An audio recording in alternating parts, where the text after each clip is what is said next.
ഇന്ന് അത്യാവശ്യമായിട്ടൊരു സ്ഥലം വരെ പോകാനുണ്ടായിരുന്നു. അങ്ങനെ ഞാനും മൈത്രിമോളോട് റെഡിയായി നിന്നപ്പോൾ അമ്മ ഓട്ടോയൊക്കെ ആയിട്ട് വന്നിട്ടുണ്ടായിരുന്നു. അങ്ങനെ ഞങ്ങൾ 3 പേരുടെ ഒരു സ്ഥലം വരെ പോവുക കേട്ടോ. മൈത്രിമോൾ ഇപ്രാവശ്യം ബാഗൊക്കെ തൂക്കിയിട്ടാണ് വന്നിട്ടുള്ളത്.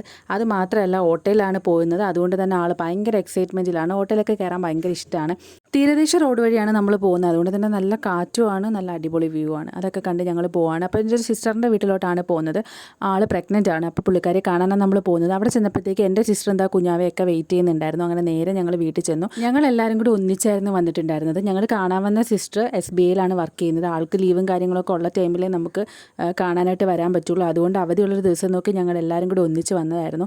അവിടെ വന്നപ്പോഴത്തേക്ക് വെള്ളവും അതുപോലെ സ്നാക്സും കാര്യങ്ങളും ഒക്കെ കഴിക്കാൻ തന്നിട്ടുണ്ടായിരുന്നു. ഇതാണ് സിസ്റ്ററിൻ്റെ അമ്മായിയമ്മ. അങ്ങനെ കുറച്ച് ടൈം നമ്മളവിടെ ഇരുന്നിട്ടുണ്ടായിരുന്നു.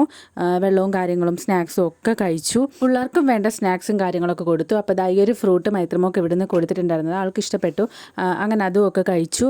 അവിടുന്ന് കുറച്ച് നേരത്തെ നമ്മൾ ഇറങ്ങിയിട്ടുണ്ടായിരുന്നു. കാരണം ഓട്ടോ പുറത്ത് വെയിറ്റ് ചെയ്യുക. അങ്ങനെ പിന്നെ തിരിച്ച് നമ്മൾ അവിടെ നിന്ന് ഇറങ്ങി. അമ്മ നമ്മളെ വഴിയിൽ ഡ്രോപ്പ് ചെയ്തിട്ടുണ്ടായിരുന്നു. അങ്ങനെ ഞാനും മൈത്രിമോളും വീട്ടിലേക്ക് നടക്കുകയാണ്. അപ്പോൾ ഓക്കെ, നാളെ കാണാം.